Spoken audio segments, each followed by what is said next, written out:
Hey, what's up, folks? How you doing? Chip Mitchell coming back at you with another edition of Enjoy the Ride. Today, you know what we're going to do? I'm going to show you the mods that I have on my 22 Can-Am Ryker 900. Hey, let's do it.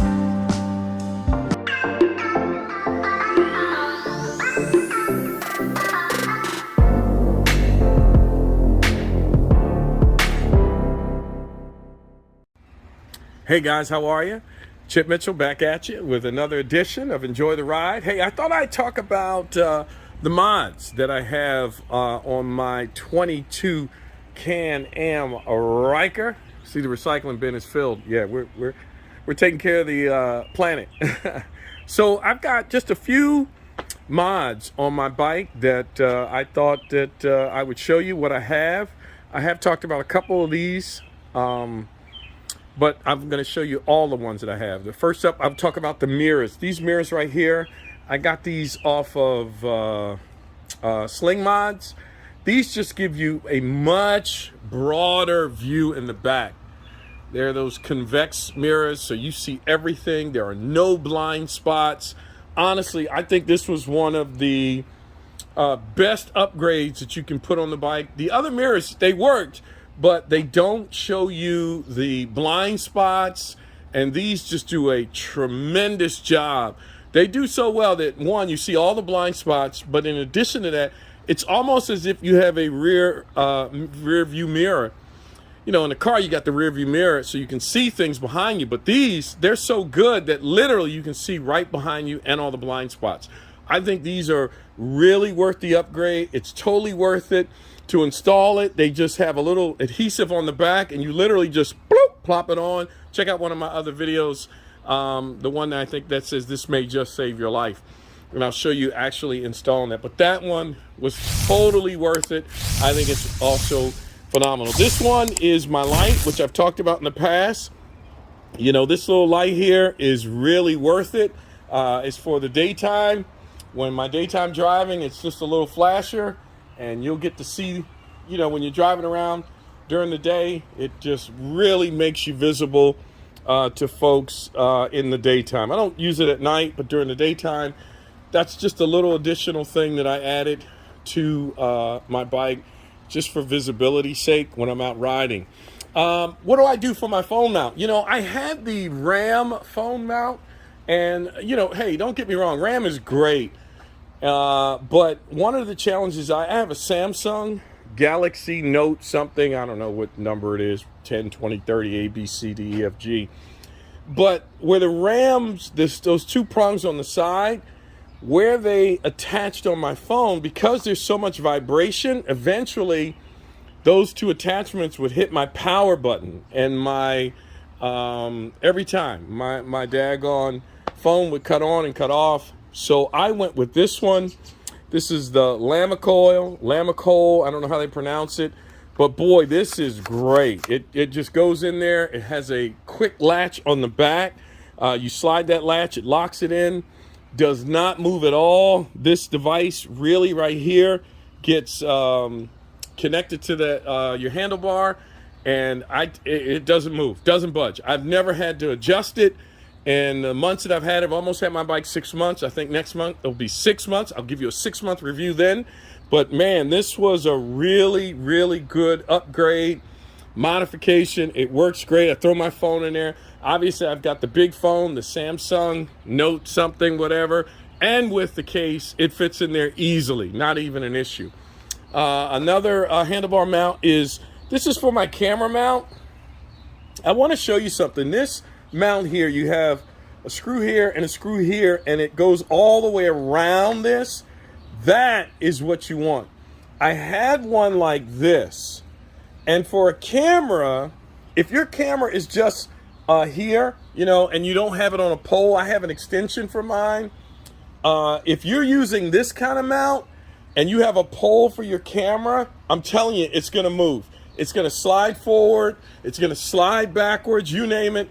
It is totally unstable. But with this mount, because this goes around here, under here, and it holds onto the whole handlebar, that bad boy doesn't move at all. But the cool thing is, when you unloosen this part here, you know, I can unloosen this, and then I have an adjustment for wherever I want to put my camera pole. I can move it around. It really works great, and you don't have to worry about any instability here. The other one I tried to put some adhesive in there and try and do some things to make it stay, and it kept moving. It was too much leverage with the pole on there, and it just wasn't worth it. So I got this one, and boy, does that work great. If you're gonna get one, you got a pole or extension for your camera, I recommend this. I'll put all of where I got these things from in the link in the description if you want them. Talked about this in my other video, just talking about how to maximize storage. I got this. This was really cool. It has Velcro on the back of this, and it sticks right on the inside of your frunk. And I put documents in there, my glasses in there, and a few other things inside the pouch there. Really works great. You just open and close that bad boy. Pretty simple, easy to use. Obviously, it allows you to put some other storage, get some other storage options for you as well. I think that's a great, great upgrade. Look into that one. The other thing I did is the max mount. I bought the Ryker 2022 900. Does not come with the max mount. This is the max mount. I wanted the max mount for a number of reasons. One, it allows for luggage and storage. I have a luggage piece. I'll do a video on my luggage and storage at a different time. But the max mount allows you some options. You can put the one up, the seat, if you want to do two up on your bike. There's all different types of luggage options when you do the max mount. Attachment things, really cool. But I gotta be honest, you know, you look at the max mount and it's kind of ugly. So it just comes just like that. But what I did is I got this cap, this max mount cap, which is really awesome. You put the cap on, it's got a locking feature, and that bad boy is on there. And it just, I mean, look at the profile. Look at that. The profile of the bike looks really cool. And you put that over your max mount, and then whenever you want to put your one-up seats on, you just take that off, and it's pretty easy. You just take that off, and you can put your seat on there if you want to do a passenger. So that really works well. But one of the things I want to tell you, in putting this on, it's really easy.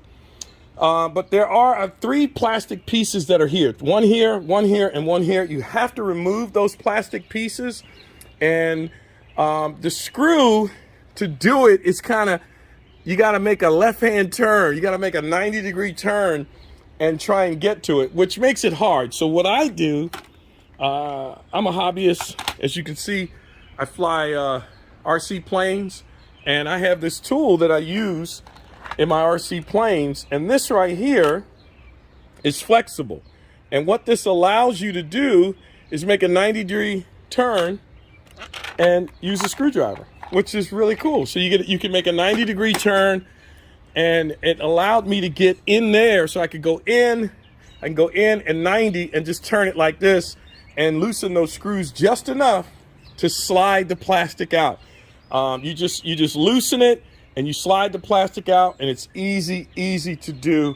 And it makes, you know, that little toolkit makes it so much easier. And this is really inexpensive. I'll put a link in the description. It just allows you to get into hard places with regards to screws that, you know, normally you can't, and it works really well. But then I have my max mount cap, and that just looks, I mean, I gotta say, it just looks great. The cap looks great. It's easy to put on and off, so you can do a lot of things. And what does it do? Well, it makes my bike versatile. For me, I like to keep it looking almost as stock as it can. I want it to look that sleek Batman look. That's what I really enjoy. But if I need to do something different, whether it be get a passenger or do some luggage because I'm doing a long trip, I can do that, and then I can change it back really quick. It's not an issue. You don't have to go through a whole bunch of screws and attachments and things like that. It really makes it easy to do. Now, the other upgrade is the seat. I took the factory seat and I got rid of it and went with the comfort seat. Now, a lot of people go with the comfort seat because they feel like the factory seat is not comfortable. I didn't have that problem. The factory seat for me, it was comfortable. It was fine. The difference was on this lip. You see this lip here? On the factory seat, the lip was like here. And I didn't like it because one of the things is I've got arthritis in the knees. And so when my arthritis flares up, one of the things that I like to do is just spread my leg out a little bit. And when I was doing that, I was sitting on the rim of that other seat. And I just didn't like it. It was annoying. But here I can literally, see, I can stretch my whole leg out. And that is really comfortable. Not because I'm tall. I'm only 5'11", but because when my arthritis flares up in this knee, I really need to extend it. And it's just very comfortable. And this comfort seat, because the rim is a little further back and it's flatter, it's not as bulgy or whatever. I don't know if that's the right word. It just makes it very, very comfortable. Now, many people say for long trips and so forth, the comfort seat is where to go. When I rode my bike with the factory seat, I never felt like it was uncomfortable. I never felt like, that was going to be something that I was going to say, oh, this is annoying. It's not. The other thing I did is I put lights on my valve caps. What happens is when you rotate the wheels and move, they light up. So at night you get a green look on your rims when it's spinning down the light. I put my lights in. You've seen that video. If not, I've got a video on my my halo lights underneath. But these are the mods that I did on my Can-Am Ryker 2022. These are really some great upgrades. Hey, if you have any questions about anything that I've done, let me know. I'm still looking to do some more upgrades. I'm going to do the foamy grips here. I'm going to upgrade those eventually. Why? Nothing. I just think the black foam looks. I like the way that looks, so I want to do that. Also, I'm going to redo the license plate. If you go to Sling Mods, they have a license plate that goes around here that's connected to the brake light, and it lights up Ryker on the back. I mean, I just think that's pretty cool. I'm definitely going to do that upgrade. I'm also going to do the cap upgrades to that center of my rims. I'm going to do the cap. I haven't figured out which one I'm going to do yet, but they sell a bunch of those. I am going to do that so that each of these will have a cap upgrade, which will be really, really awesome. Those are the immediate things, or I won't say immediate, but those are the next upgrades that I'll probably get on the Can-Am Ryker. I did think about shocks. I did think about getting the upgraded shocks, but that would probably be a year, maybe next season, potentially. I thought about it. You say, well, why? I don't know. The upgraded ones just look cooler. I don't have any problem with these shocks. They work really well. I mean, I don't have any issue with them. But the upgraded ones just look a little cooler. It's all about the look, right? No. And then the other thing I will upgrade to is they have a metal one of these brake lights, or not brake lights, emergency brakes. I like the metal one. I don't like the plastic one as much, only because it feels like, man, after several years that may break. I don't know, but those are some of the upgrades that I'm looking to do. But hey, if you got any questions, please hit me up, let me know. But I really want to ask you, please subscribe, like and subscribe. That way you'll get anytime I've got a new video that comes out, you'll be notified. Hey, it's Chip Mitchell signing off with Enjoy the Ride. Thank you for being with me.